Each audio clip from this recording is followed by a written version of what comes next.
After a chaotic few weeks, the United States finally has a new House Speaker. For what purpose does the gentleman from Louisiana seek recognition? Mr. Speaker, to notify President Biden of the election of Mike Johnson as Speaker of the House. I offer privilege. Representative Mike Johnson swept the first ballot, capturing the full support of his Republican colleagues. He was then quickly sworn into office, and this ends 3 weeks of uncertainty following the unprecedented ouster of former House Speaker Kevin McCarthy. For more on this, we're joined by Ursula Perano. She is a Congress reporter with Politico in Washington. Thank you for your time tonight, Ursula. I have lots of questions for you, but let me start with the one that I think a lot of people are asking today, which is, who is Mike Johnson? You know, he is somebody that not many people knew up until a few days ago. Mike Johnson is a conservative Republican from the state of Louisiana. In terms of the sort of lawmakers that usually get elected to House leadership, he is relatively new to Congress, only here since 2016. He is a bit of an outsider as far as the scope of leadership that we've seen among House Republicans over the past few years. And in many ways, he was a bit of an underdog when he was coming in. It didn't seem immediately like he was going to have the votes. But sweeping the vote today, he did get a unanimous support from House Republicans. He is now the Speaker. And it's really a wild turn of events because this is not somebody that was on anybody's immediate list as far as who they were expecting to backfill McCarthy over in the Senate. Talking to many senators today, including Republican senators, many of them haven't met him before, haven't worked with him before. So he's very new to leadership. He's going to have a very interesting style and that we don't really know what to expect. And I think a lot of people are looking at him right now and trying to figure him out as this sort of unknown quantity as the U.S. government is approaching things like government funding deadline, potential Israel and Ukraine aid, and a lot of really pressing issues at this time for a brand new speaker. So I take it you were surprised to see him elected. I wondered if the quickness of this particular election had anything to do with the fact that so many had failed in the lead up to this.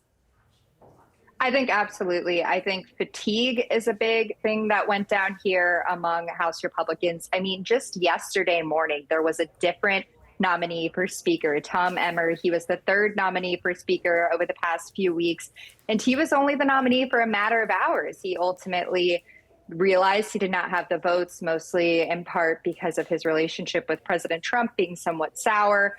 And so within a matter of hours, he dropped out. And by last night, we had Mike Johnson, and by this morning, he was elected all the way through. And it was a just really wild turn of events.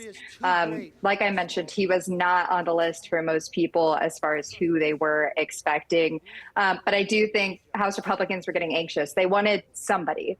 And at this point, he was somebody that it felt like they could get around. They needed to get somebody through, and they didn't have any more time to kill. You say he is a relative newbie here. What kind of baggage is he bringing to this career as House Speaker? You know, I would say the number one question that a lot of people have had about him is that he was among the Republicans that wanted to overturn the 2020 election results. He hasn't really talked much about that in the past, 12 hours that he's been Speaker and 24-ish hours since he won the conference nomination. But I think that's going to be a big question for Republicans, particularly heading into an election year where if he was Speaker, he could potentially be overseeing certifying election results that could very well involve President Trump.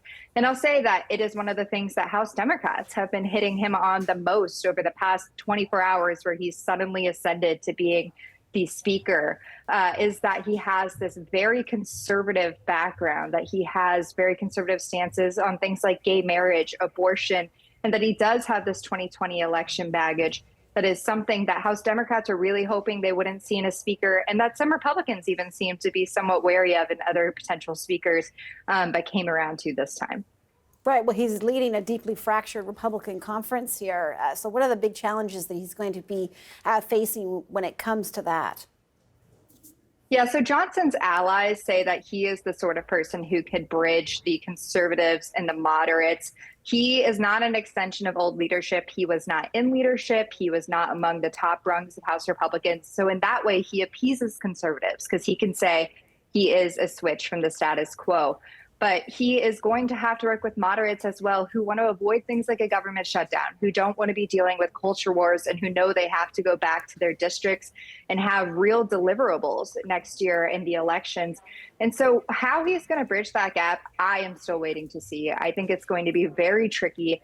He might get a pass while we're talking about upcoming government funding over the next few weeks to do things that some conservatives don't like doing a continuing resolution or a stopgap bill to keep the government open.